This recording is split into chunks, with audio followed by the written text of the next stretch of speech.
soulever un pack de courses, soulever une valise quand on part en vacances, il faut quand même un peu de force pour pouvoir par exemple la mettre en hauteur dans le train. Et puis on ne sait jamais quand on va être tombé en mauvaise santé. Pour ceux qui me voient, je suis dans un fauteuil roulant électrique, mais il y a encore 6 ans, je faisais 120 km par mois. Je pense que je peux encore travailler aujourd'hui parce que justement, j'avais une masse musculaire importante et que j'ai pu, entre guillemets, mieux me défendre face à cette problématique parce que peut-être que je ne serais pas dans cet état-là. Le muscle aujourd'hui donc va consommer un certain nombre de calories, mais le fait de faire marcher son muscle va avoir aussi d'autres effets, avec ces fameuses sécrétions qui sont ces petits éléments qu'on appelle des myokines, qui vont avoir plein d'actions sur la cellule, sur favoriser l'absorption du sucre à l'intérieur du muscle plutôt que de faire de la graisse. Le muscle est plus lourd que la graisse. Au début, on a l'impression qu'on stagne, mais en fait, ce qui se passe, c'est qu'on va augmenter son ratio muscle et on va diminuer sa masse grasse.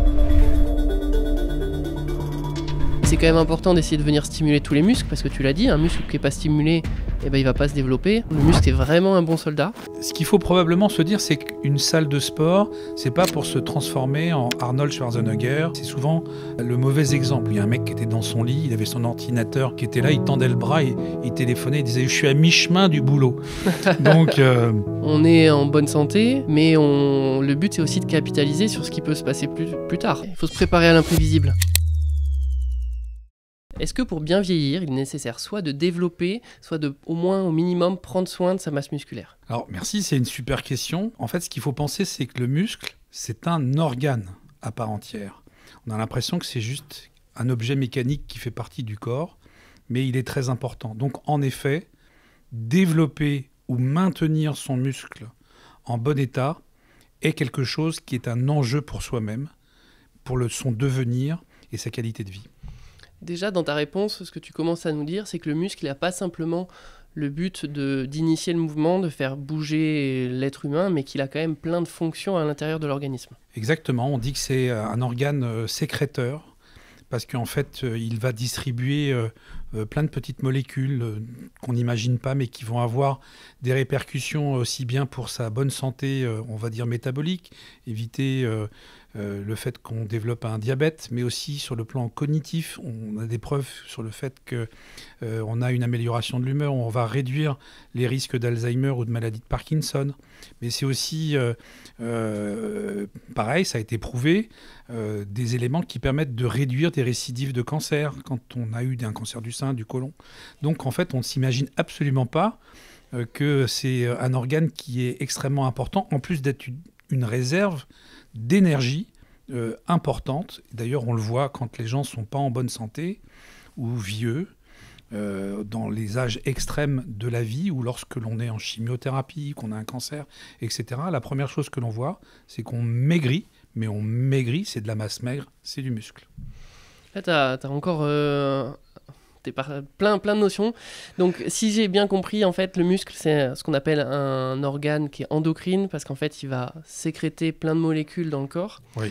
Ces molécules, elles vont avoir des actions sur tout l'organisme, donc tu l'as dit, notamment au niveau du cerveau, sur tout ce qui est cognitif, mais également sur d'autres organes.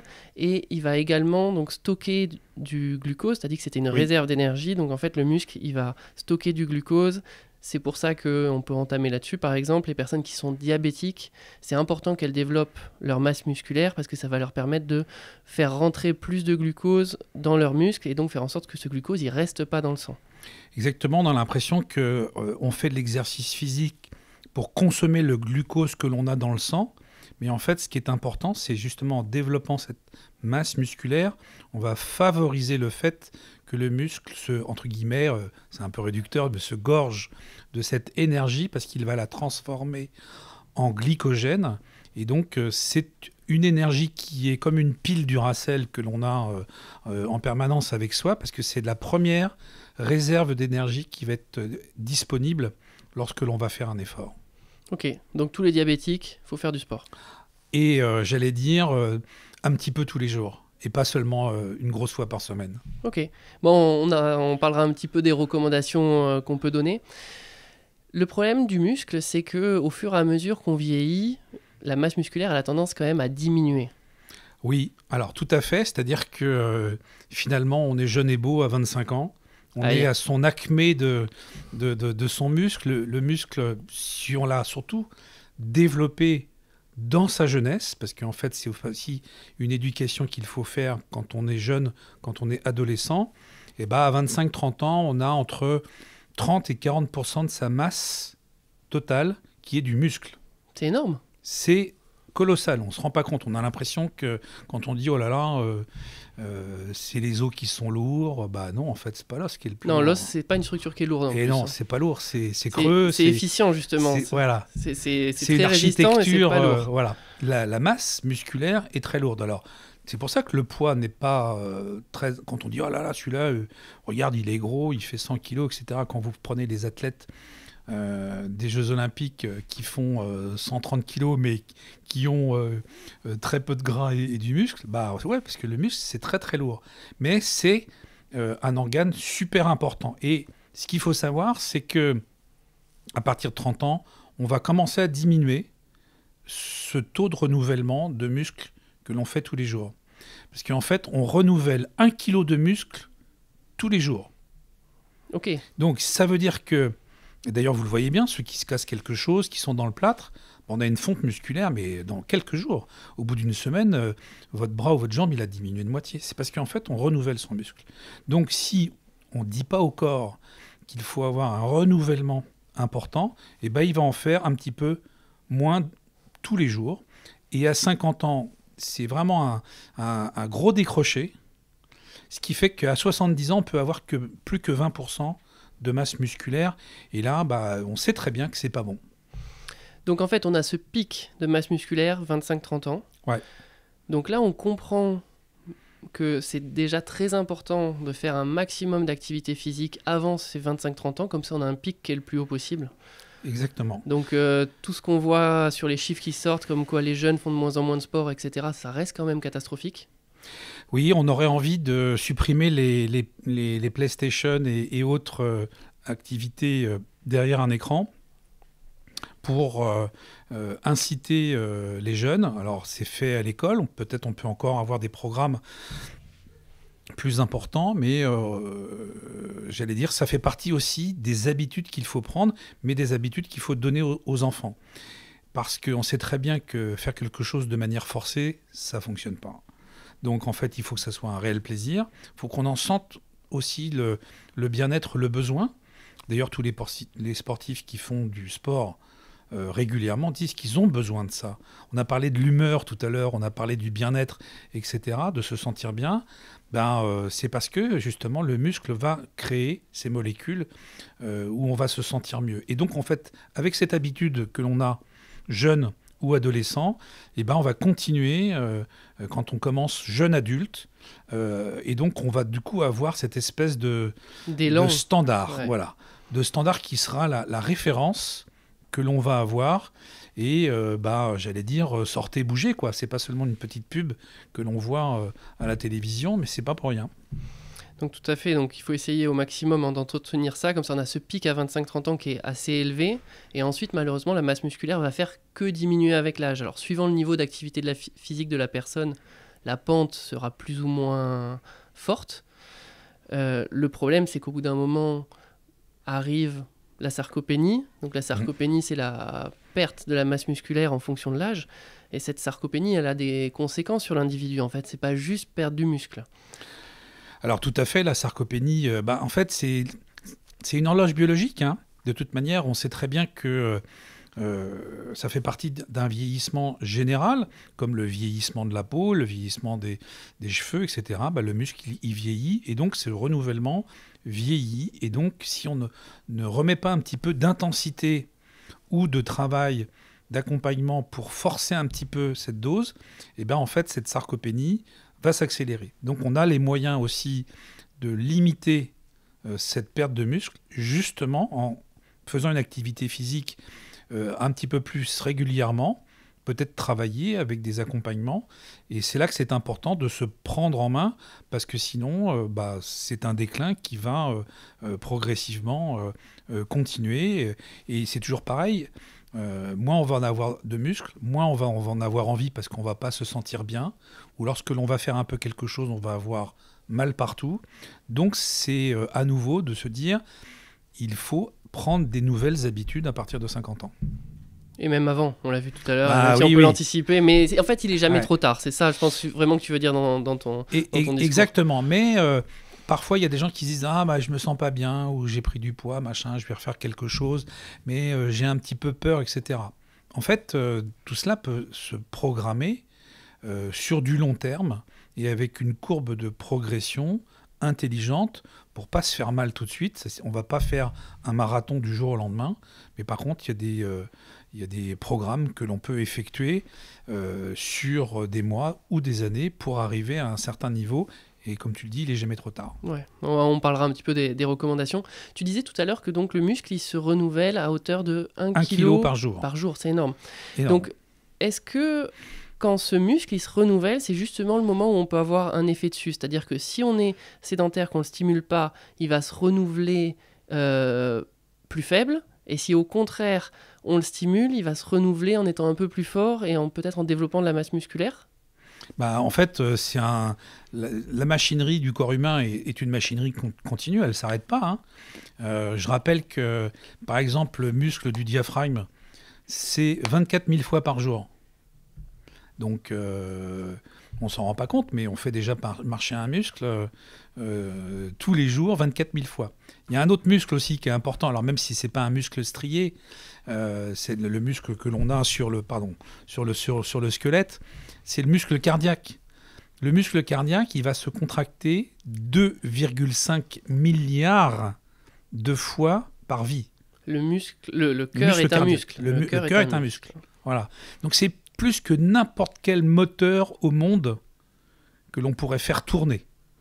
Hein, vous prenez un camion qui va faire des millions de kilomètres, même en tour minute, le cœur va de toute manière battre plus longtemps qu'un moteur de camion qui fait 50 fois le tour de la planète.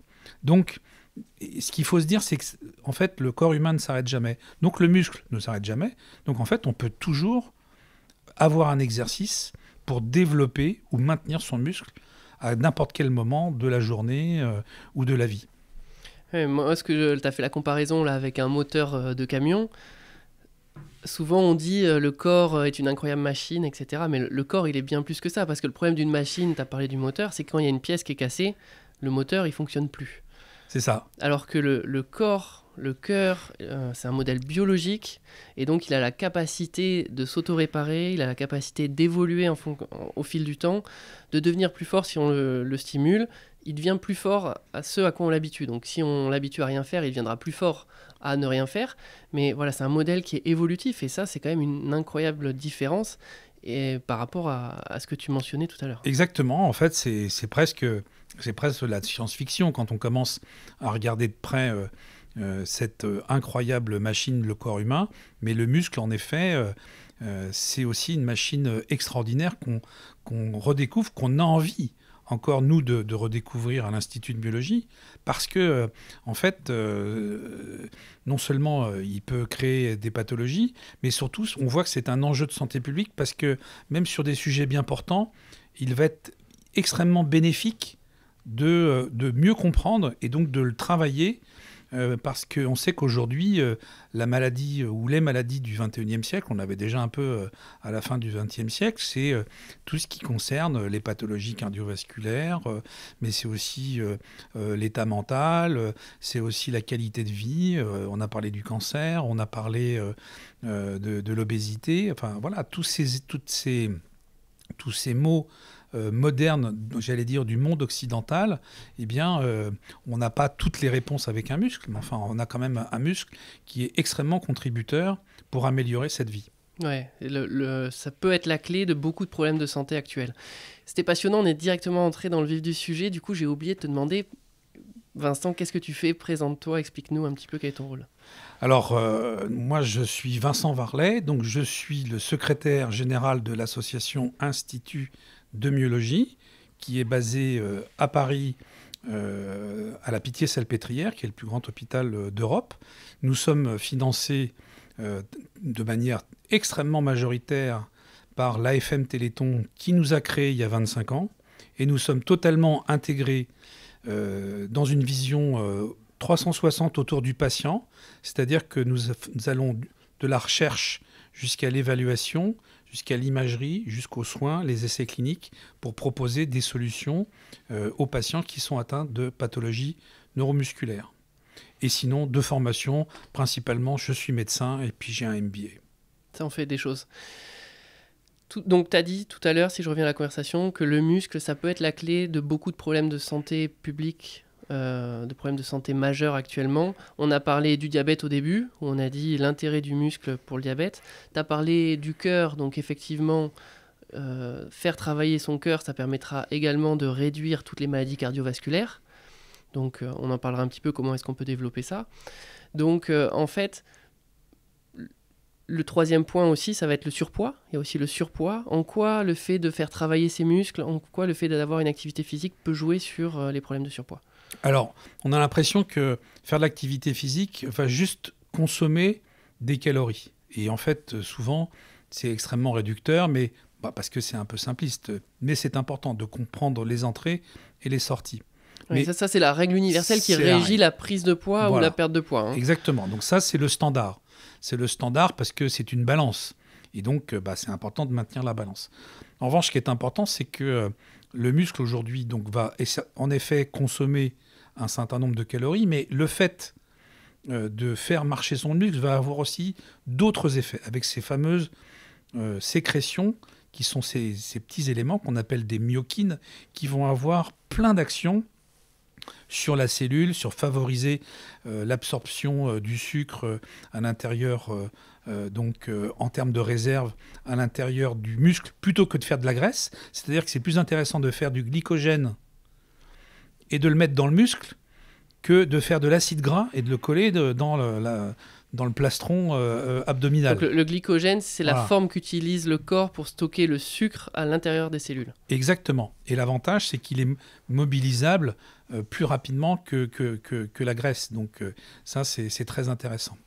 Et puis, alors certes, ceux qui vont monter sur la balance vont dire « Ah, ça fait, 2 mois que j'ai commencé à faire beaucoup d'activités physiques. Puis finalement, je suis plus lourd qu'avant. » En fait, ce qui se passe, c'est que le muscle est plus lourd que la graisse. Il est plus dense. Il est plus dense, exactement.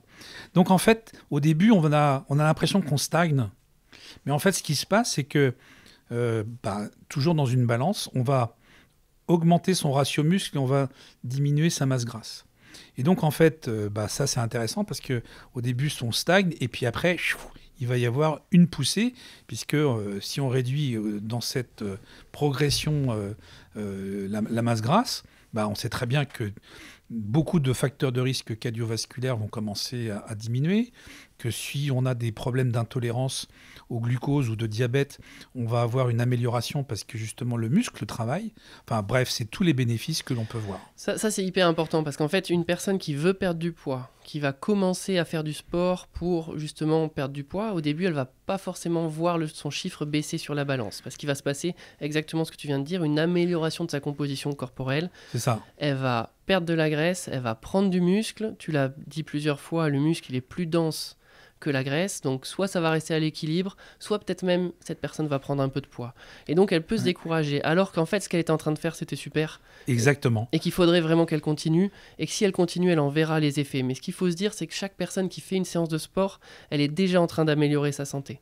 Alors peut-être que au niveau physique ça se voit pas, peut-être qu'au niveau du chiffre sur la balance ça se voit pas, par contre elle est déjà en train d'améliorer sa santé. Stop, je coupe cet entretien pour vous annoncer une bonne nouvelle. Cela fait maintenant 2 ans qu'on reçoit des experts de la santé pour parler de sport et de nutrition. Avec Raph, on a sectionné les 7 conseils les plus précieux sur comment perdre du poids après 50 ans, partagés par des experts reçus sur notre chaîne. Vous recevez 7 emails pendant 7 jours, avec à chaque fois une information clé à retenir sur la perte de poids après 50 ans. Cliquez juste ici, c'est totalement gratuit. Allez, on reprend l'interview. Oui, tu as raison. Et en plus, là, du coup, tu évoques la motivation.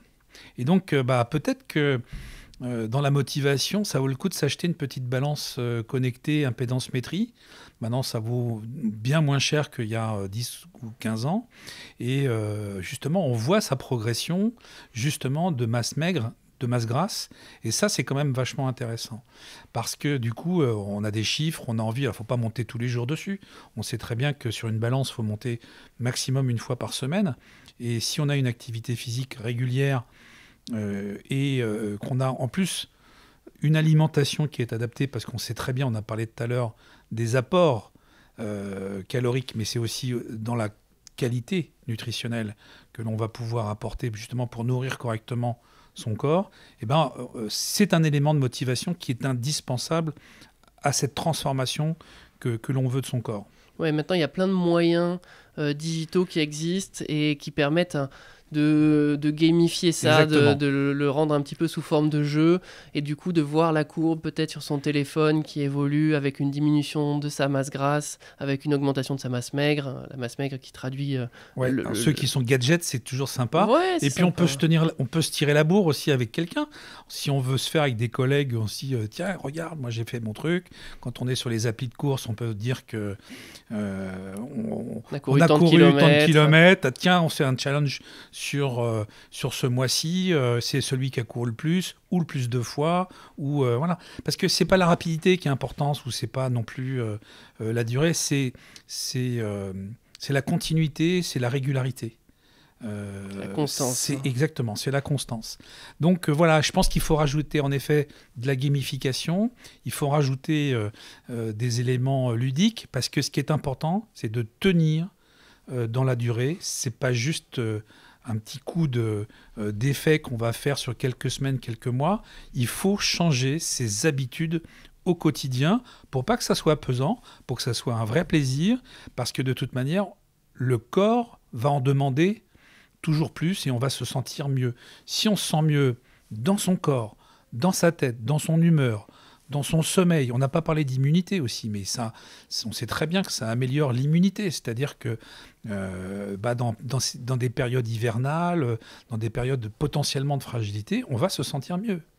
Donc enfin vraiment, c'est magique. L'activité physique. Donc ce que tu nous dis, c'est que quand on fait de l'activité physique, on a un système immunitaire qui est plus fort, qui est plus renforcé, donc on tombera moins malade. On attrapera moins la grippe en hiver, le Covid et toutes ces autres maladies infectieuses. Alors le Covid, j'ai pas vu d'études là-dessus. En revanche, sur les infections hivernales, oui, il y a des études cliniques qui ont montré, enfin observationnelles, qui ont montré que quelqu'un qui fait une activité physique régulière et qui est bien dans son corps, va mieux se porter sur le plan immunitaire que quelqu'un qui est une patate de sofa et qui regarde, on ne dit pas quelle émission. Par contre, sur le Covid, il y a quelque chose qu'on a bien vu et qui a permis peut-être de sensibiliser les gens, c'était que les comorbidités, quand les gens étaient en surpoids, quand ils avaient d'autres pathologies associées, qui avaient pourtant pour eux aucun lien avec le Covid, si jamais ils tombaient malades, c'était un facteur déterminant du pronostic et de la façon dont ils allaient évoluer. Exactement. C'est-à-dire que c'est là qu'on s'aperçoit que, au-delà du poids, il y avait aussi la capacité, justement, générale autour de l'immunité, soit à se protéger, ou soit parce qu'on avait un corps en meilleur état. Oui, et on a parlé tout à l'heure du diaphragme, un diaphragme en meilleur état. Parce qu'en fait, ce qui se passe, c'est qu'en réa, dès qu'on est intubé, qu'est-ce qui se passe ? Votre diaphragme, il est flingué en 24 heures. Parce qu'en fait, c'est ça, hein, c'est encore une fois le même schéma, mais je pense que les gens ne le comprennent pas forcément. Le diaphragme, c'est un muscle, donc en s'abaissant, il va permettre de faire rentrer l'air dans les poumons. Et donc le problème quand on est en réanimation, c'est que par différentes machines pour sauver la personne, en fait, on lui permet d'avoir de l'air sans que le diaphragme fonctionne. Et ce qui se passe, c'est que du coup, les gens, quand ils sortent de réa, le diaphragme, il est plus capable de travailler. Il est comme lorsque vous aviez le bras dans le plâtre, il va vous falloir des mois pour récupérer votre diaphragme et pour pouvoir continuer à combattre. Et le post-réa est quelque chose qui est aussi grave que des gens qui ont eu un accident de voiture et qui ont passé la vie ou la moitié de leur vie dans le plâtre. Oui, on est exactement sur le même schéma que tout à l'heure, c'est-à-dire que plus vous partez de haut, donc si vous avez réussi à développer un diaphragme qui est fort, qui est puissant, qui est résistant, qui a l'habitude de se contracter parce que vous faites une activité cardio régulière, eh ben, je vais prendre quelque chose d'un petit peu grossier mais qui imagera bien. Si jamais à la suite d'un épisode comme un passage en réanimation, la masse musculaire de votre diaphragme ou sa fonction diminue de 50%, ben, si vous en aviez 2 fois plus, eh ben, il vous en reste plus à l'arrivée. Y compris la masse musculaire qui développe justement ces fameuses myokines qui luttent contre toutes les pathologies que l'on a vues, et ben donc on est moins fragile, on a potentiellement de maladies cardiovasculaires, voilà, donc en fait on réagit moins bien parce que on a un corps qui est en plus mauvais état. Donc voilà, il faut sauvegarder ce potentiel, ce capital musculaire, parce que s'il arrive quelque chose, on sera en meilleur état, et en plus on sait que en ayant ce capital que l'on développe et que l'on va faire fonctionner, on va avoir une amélioration de la qualité de vie et on va repousser un certain nombre de risques sur de nombreuses pathologies, on va dire, du 21e siècle.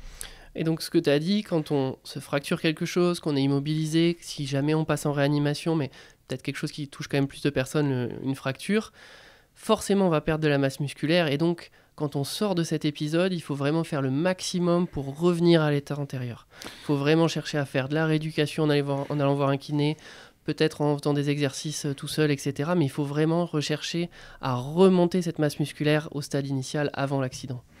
Oui, c'est pas comme si on changeait une aile d'une voiture et puis on a une nouvelle aile.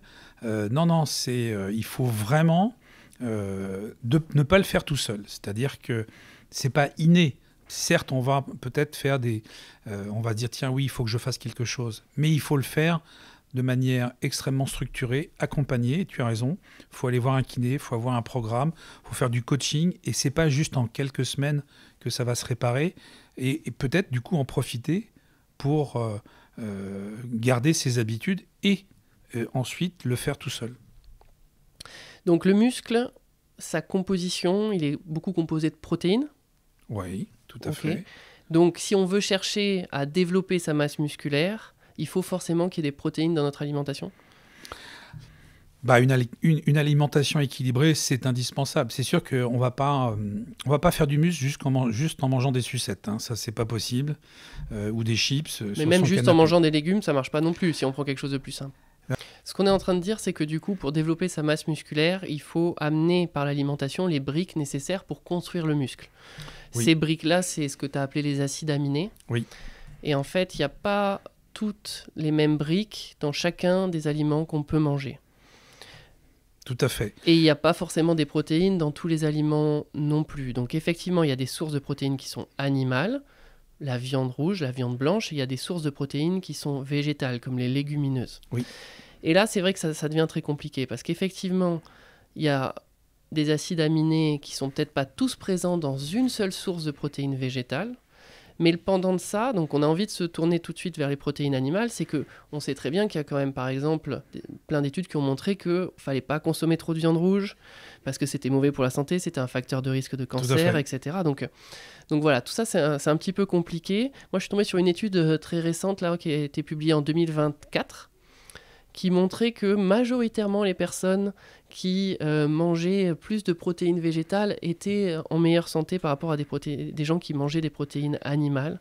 Alors bon, il y a peut-être tout un tas de biais qui peuvent se retrouver derrière ça, mais voilà, je pense que c'est intéressant d'essayer d'inciter les gens à manger des légumineuses, des lentilles, des lentilles corail, des pois chiches, des haricots rouges, parce que ça, c'est des sources de protéines végétales. Ça coûte pas cher en plus. C'est ce que je disais tout à l'heure, c'est ce qu'on appelle le régime indien. C'est-à-dire qu'il y a ces légumineuses, il y a ce riz, et il y a des légumes qu'on va manger aussi plus traditionnellement. Le régime indien, c'est à chaque repas, c'est trois entre guillemets, légumes. Okay. Donc, en fait, c'est ce qu'il faut pour avoir un régime équilibré. Et d'ailleurs, c'est bien connu, en Inde, on ne mange pas de viande de vache sacrée.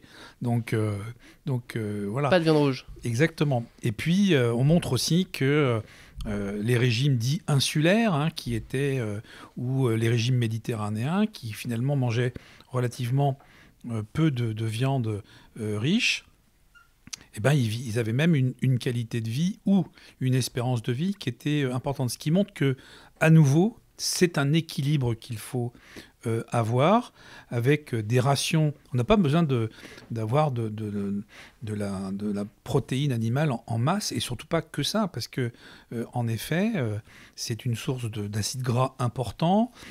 Ça montre que tu l'as dit, que ça provoque aussi des maladies cardiovasculaires. Donc de toute manière, voilà, on est des omnivores qui avons besoin d'avoir des fibres, parce que c'est important pour le tube digestif. C'est important aussi pour l'absorption à l'intérieur de notre tube digestif, on a besoin de fibres. Et puis, on n'a pas parlé d'un truc qui s'appelle le microbiote. Vous en avez déjà parlé, je crois, dans quelques émissions. On est en train de découvrir aujourd'hui toute l'importance de ces bactéries qui sont finalement plus volumineuses en termes de nombre que notre corps nous-mêmes. Et donc, voilà, c'est très important. Aujourd'hui, nous, on a une équipe de recherche qui travaille justement sur le microbiote et le système immunitaire, et puis sur certaines pathologies neuromusculaires. Voilà, on sait très bien aujourd'hui que ces facteurs environnementaux qu'on trouve beaucoup dans les produits transformés sont pas bons et provoqueraient probablement un dérèglement de ce microbiote. Il porte atteinte, voilà. Le microbiote, c'est un peu le nouveau nom de la flore intestinale. C'est ça. Mais effectivement, il y a beaucoup de projets et c'est porteur d'espoir pour plein de domaines. Voilà, ça se développe. Et justement, j'ai vu que l'activité physique améliorait la qualité du microbiote. Oui, alors il y a justement ces fameuses myokines, mais c'est aussi, on sait très bien que l'activité physique va améliorer par différentes contractions finalement le transit, et il va améliorer le transit. Donc, et pas forcément l'accélérer, hein, mais c'est un ensemble. On a oublié qu'il y a un troisième muscle, on a parlé du muscle strié, squelettique, on a parlé du myocarde, mais il y a aussi un muscle lisse à l'intérieur de nos organes qu'on ne peut pas commander, qui est encore un troisième muscle qui justement est autour de nos intestins, de nos organes en entier. Donc vous voyez, encore un autre muscle qui est important. Donc oui, c'est important de se dire que finalement le fait d'être malaxé, le fait d'avoir ces myokines qui vont travailler aussi en symbiose avec ce muscle lisse, c'est aussi un facteur général. Ce qui montre que finalement la complexité du corps humain est incroyable, et donc en fait il faut qu'on en prenne soin. Et on a les moyens d'en prendre soin justement par ce que l'on mange et l'activité physique que l'on va effectuer. Donc tu as parlé d'habitude pour essayer de développer sa masse musculaire et être en meilleure santé. Qu'est-ce que tu as un petit peu comme piste que tu peux nous donner pour que des gens essaient par le biais de leurs habitudes augmenter leur niveau d'activité physique, peut-être en s'en rendant pas compte ou en faisant en sorte en tout cas que ce soit pas trop contraignant? Alors ça va prendre un petit peu plus de temps, forcément. Parce qu'il faut qu'on change nos habitudes. Donc c'est sûr que ça va dépendre de là où on habite. Si on habite en ville et qu'on prenait par exemple les transports en commun, le bus, le métro, on va sortir une station de métro avant. On va sortir une station ou 2 stations de bus avant. Et puis on va marcher. Alors c'est sûr que quand il neige, qu'il pleut ou je sais pas quoi, c'est pas très sympa, mais c'est sûr que on a les moyens de se dire tiens, finalement je vais peut-être profiter aussi de marcher. Un truc très bête aussi, prenez pas les ascenseurs. Vous avez 2 étages à monter. Bien sûr. Vous prenez l'escalier. Ça va vous éviter de dépenser votre abonnement en salle de sport pour faire du step. Le step, c'est gratuit. C'est les escaliers que vous avez à l'intérieur. Et puis, c'est peut-être, vous habitez plutôt pas en ville, ou etc. Prenez pas votre voiture pour aller à la boulangerie qui est à 1 km. Vous allez vous faire votre 1 km en allant à la boulangerie à pied. Alors c'est sûr que c'est plus facile à dire qu'à faire, parce qu'on a toujours quelque chose à faire, on rentre tard du travail, on a les enfants à s'occuper, etc. Mais justement, emmenons les enfants marcher aussi avec nous, parce que c'est aussi des habitudes qu'on leur donne. On a parlé de l'éducation, on a parlé de ce capital muscle. Ce sont aussi des bonnes habitudes à prendre pour faire de l'activité. Donc des choses simples qui vont ne pas coûter cher et qu'on va pouvoir faire au quotidien. Donc ça, c'est des premières choses, parce que ça, c'est à la portée de tout le monde. Ensuite...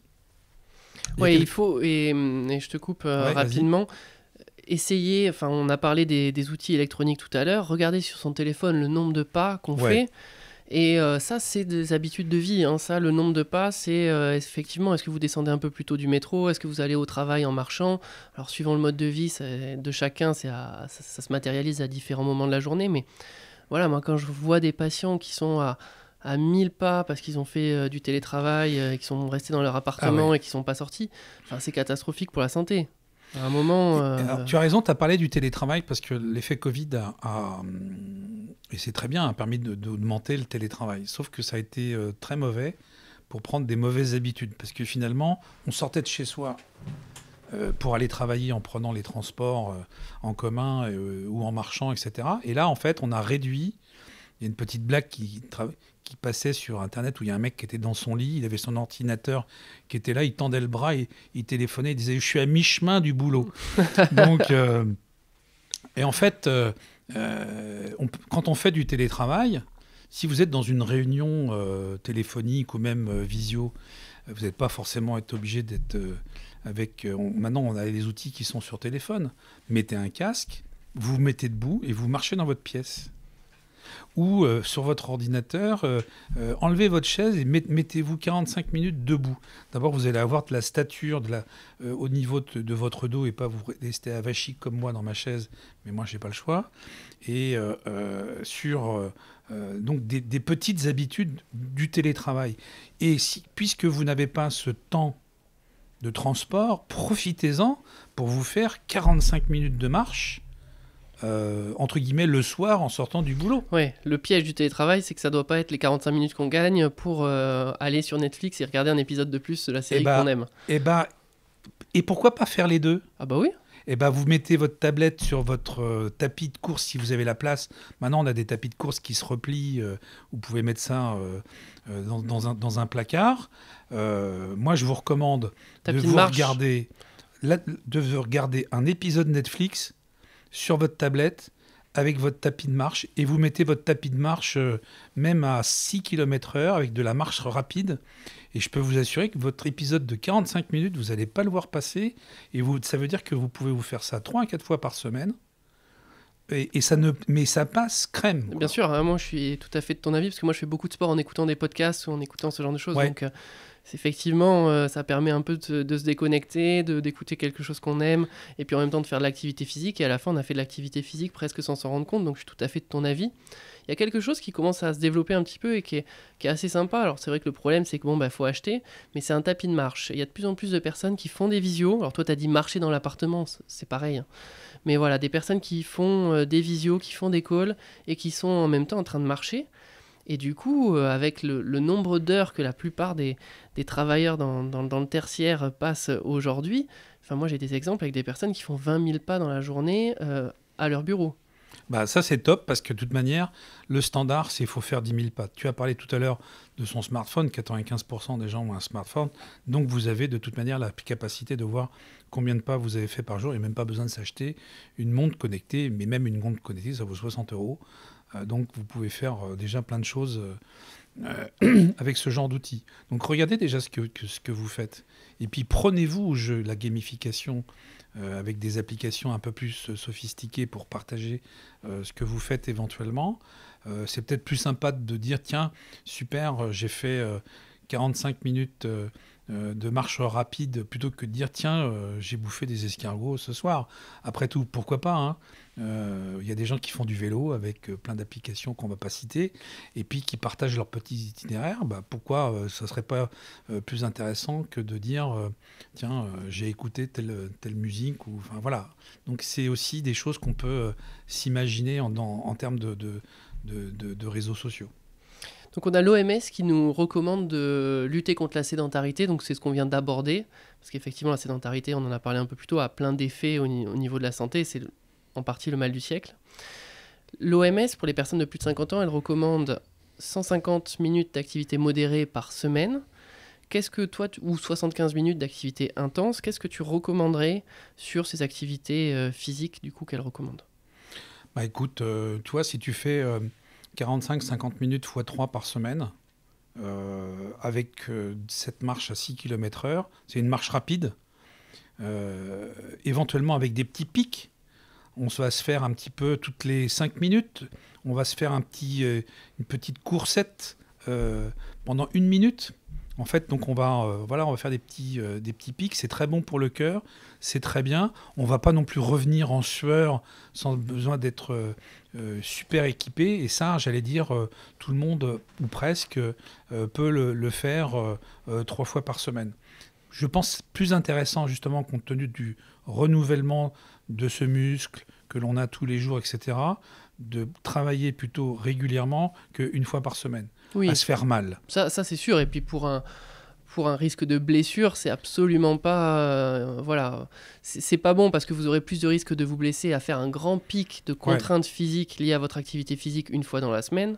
En plus, le problème, c'est que ce pic-là, ces contraintes-là, elles ne seront pas assez régulières, elles ne seront pas assez fréquentes dans votre semaine pour que votre corps s'habitue, se renforce au niveau de vos articulations, se renforce au niveau de vos tendons. Et donc, au final, après, il n'est pas prêt, en fait, quand vous l'exposez à trop de contraintes. Donc, effectivement, pour un risque de blessure, il faut fragmenter ces 150 minutes d'activité modérée le plus possible. Et puis, également, même pour un bienfait, je pense qu'il y a plus de bienfaits à le fragmenter qu'à faire d'un seul coup de manière plus importante. Par contre, l'exemple que tu as donné, je pense qu'il est bien pour des personnes qui veulent débuter une activité physique. Ce qu'il faut aussi dire, c'est que sur des personnes qui sont entraînées, qui ont l'habitude de faire de l'activité physique régulière ou peut-être qui ont cet objectif, on peut dépasser les 45 minutes, les 30 minutes 5 fois par semaine de marche à 6 km/h. On peut aussi s'orienter par exemple vers de la course. Il faudra passer par une étape préalable d'apprentissage qui aura pris plus ou moins de temps pour ne pas se blesser, pour s'habituer, pour développer sa condition physique. Mais après, si on fait une activité physique qui est un peu plus intense, on en retirera d'autant plus de bienfaits. Je coupe très rapidement cette interview passionnante pour vous donner une information qui va vous intéresser. Avec RAF, on a créé les tips de GG et RAF, une newsletter exclusive où l'on va vous partager tous nos conseils santé appuyés par nos lectures d'articles scientifiques. Un dimanche matin sur 2, nous vous dévoilons nos pépites pour booster votre santé après 50 ans. Cliquez juste ici pour y accéder. Attention, chaque tips est envoyé qu'une seule fois, donc arrêtez d'en louper et inscrivez-vous dès maintenant. Vous pouvez bien sûr vous désabonner à tout moment si le contenu ne vous intéresse pas. Et c'est totalement gratuit. Allez, on reprend l'interview, je ne veux pas déranger Raph plus longtemps. Et puis on peut se faire plaisir aussi, ne serait-ce qu'en socialisation. Pas seulement l'esprit compétitif, mais c'est aussi intéressant de savoir à plusieurs... je repense plus à la course parce que moi... Non, mais c'est bien la course. Ça parle à tout le monde, c'est facile, il suffit d'une paire de baskets. C'est pas très cher. Voilà. Par contre, il faut quand même s'équiper avec une bonne paire de chaussures. On ne va pas courir avec des trucs qui ne sont pas du tout adaptés parce que surtout à partir d'un certain âge, tu l'as évoqué, on peut se blesser. Donc c'est différent de courir sur un tapis, de courir en extérieur. Donc, et puis, c'est se faire plaisir, pourquoi pas, de temps en temps, en se mesurant peut-être à d'autres gens, soit dans un club ou soit sur une petite compétition sans se faire mal. On n'est pas là pour gagner des médailles, même si les Jeux vont arriver bientôt, mais on peut aussi se faire plaisir sur une petite compète régionale, locale. Mais on est là pour gagner nos propres médailles. Exactement. Et on est à Paris, je ne pense pas que ce soit un secret. Il y a par exemple la Parisienne, où c'est une course soit de 7, soit de 10 km. Il y a les 10 km de Paris, il y a 10 km des Champs-Élysées. Il y en a plein d'autres qui sont tout aussi bien. On a aussi la piétonne que l'on fait à l'intérieur de l'hôpital, juste avant le Téléthon, au mois de novembre ou au mois de décembre, où en fait on fait le tour de l'hôpital, qui est quand même très très grand, et donc on va faire des parcours qui vont faire 2 km, 3 km. Mais c'est bien en kilomètres. fait, ce que je veux dire c'est tous ces objectifs ils sont vachement bien, parce qu'il y a certaines personnes, certains professionnels de santé, quand on dit qu'avec tel patient ou telle personne, on a envisagé cet objectif-là, tout de suite c'est oh là là, attention.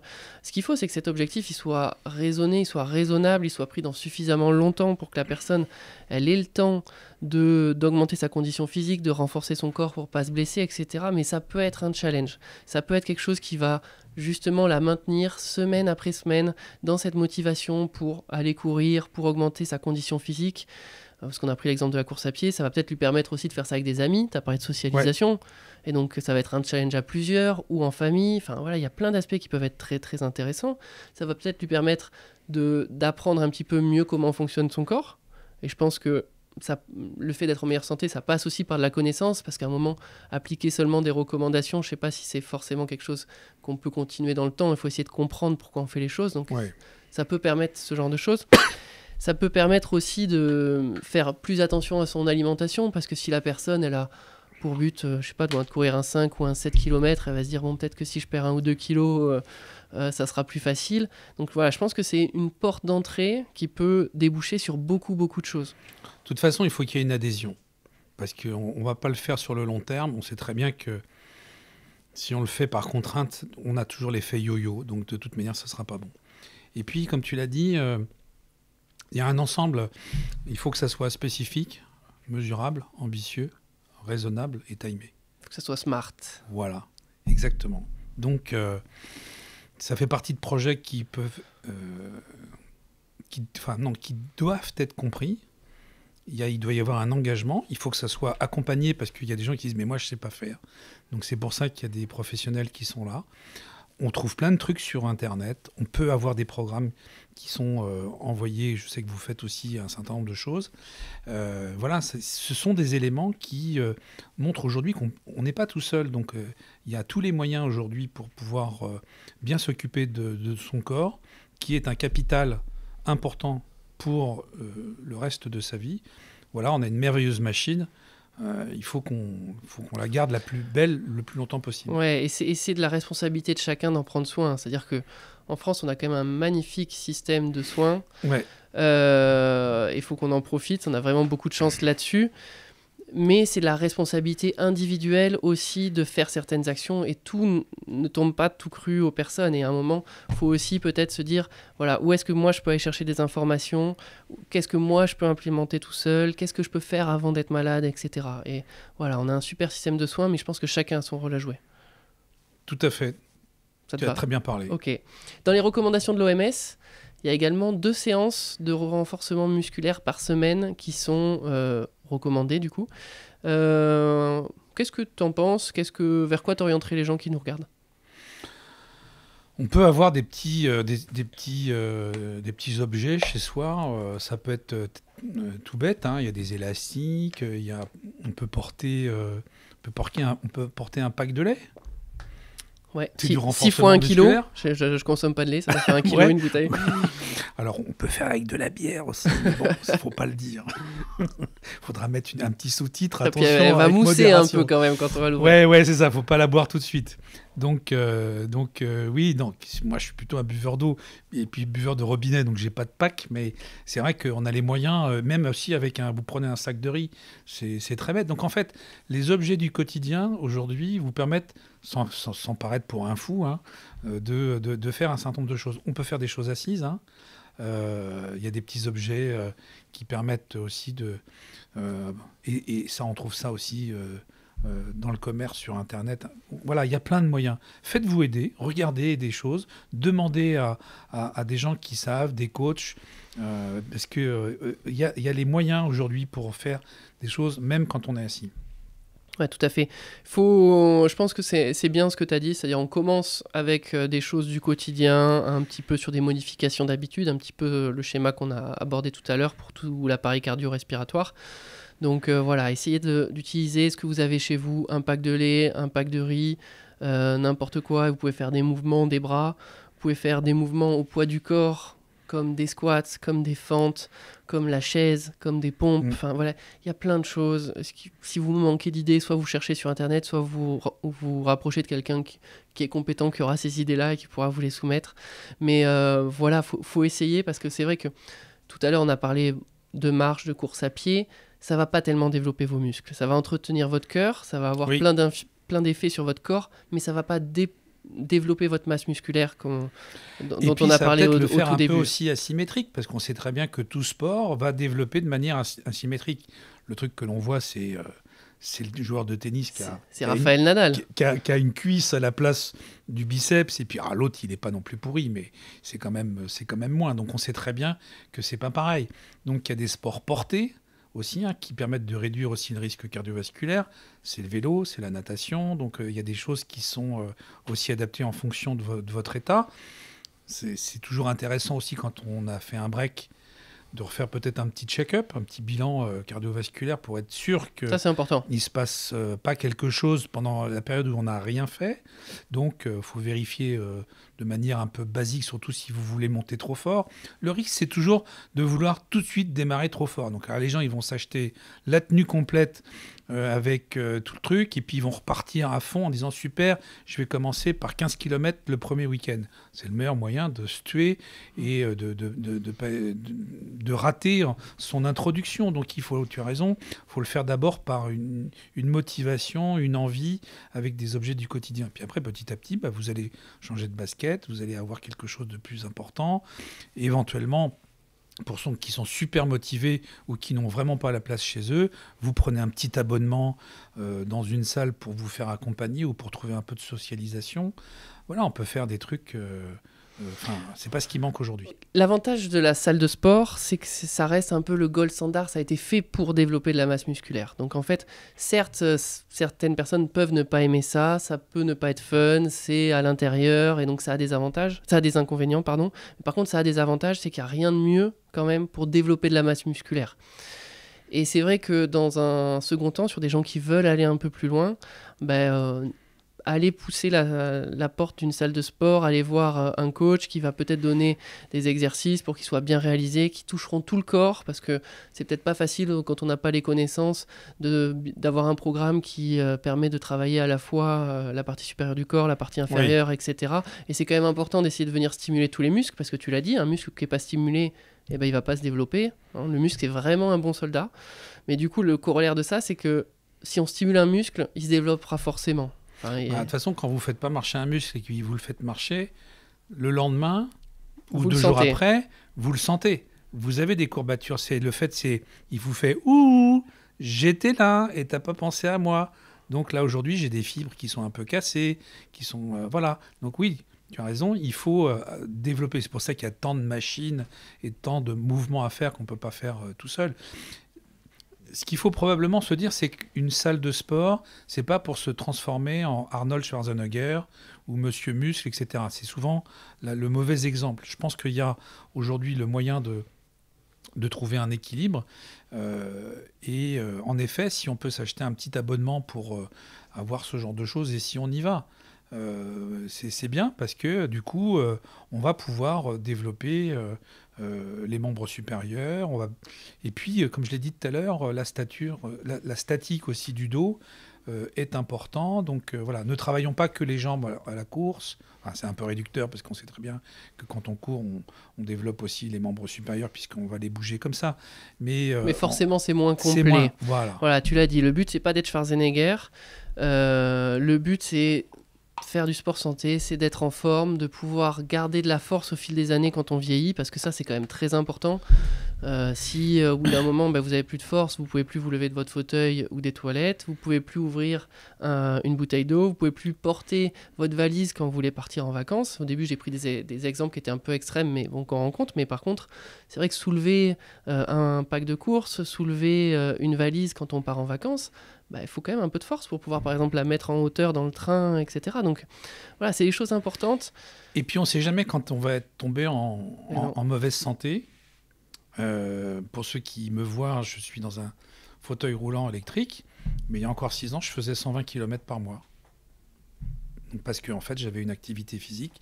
Je faisais de la course 3 fois par semaine sur un tapis, avec une tablette pour regarder un épisode sur Netflix, parce que je le faisais plutôt le soir, compte tenu de mes horaires.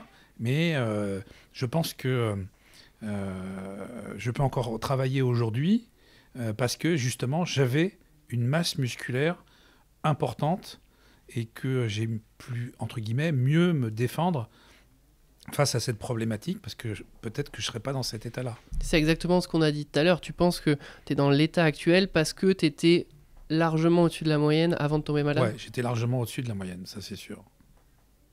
Ouais, donc ça en est l'exemple, très clairement. Bon, après, je ne suis pas non plus en super forme, hein, mais je pense qu'aujourd'hui, je ne pourrais pas faire ce que je fais si je n'avais pas eu ce qu'on a décrit tout à l'heure, c'est-à-dire que je connaissais très exactement le ratio de ma masse grasse, de ma masse maigre. Alors maintenant, il s'est un peu inversé, beaucoup inversé même, mais voilà, c'est parce que aussi, c'est un capital que j'ai su développer, et voilà, parce qu'on ne sait jamais ce qui peut arriver.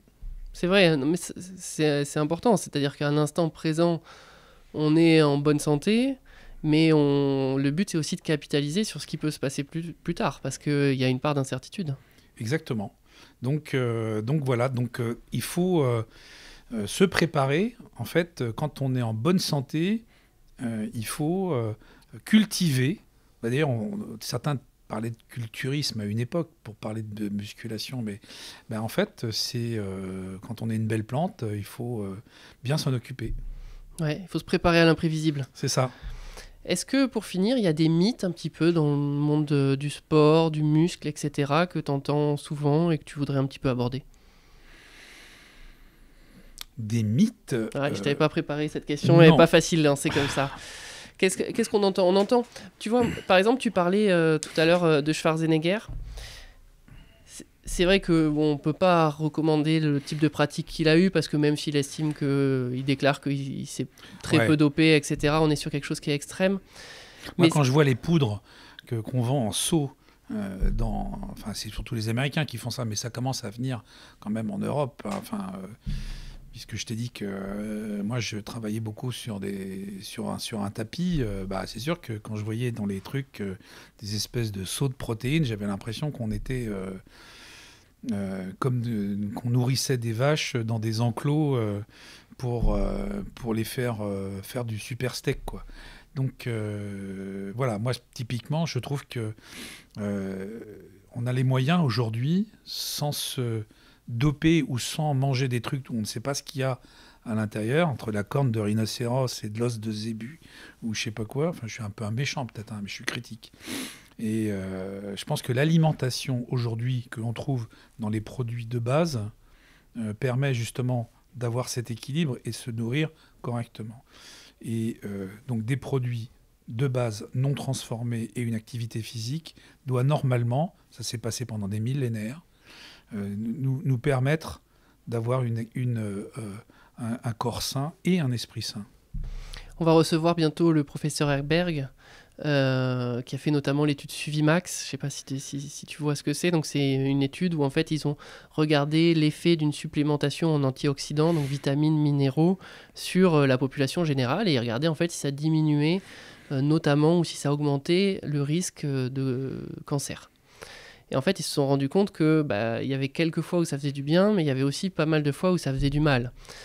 Et donc en fait, il en est arrivé à la conclusion que ces vitamines, ces minéraux, ils sont essentiels pour le corps, mais ils sont essentiels quand ils sont apportés par l'alimentation.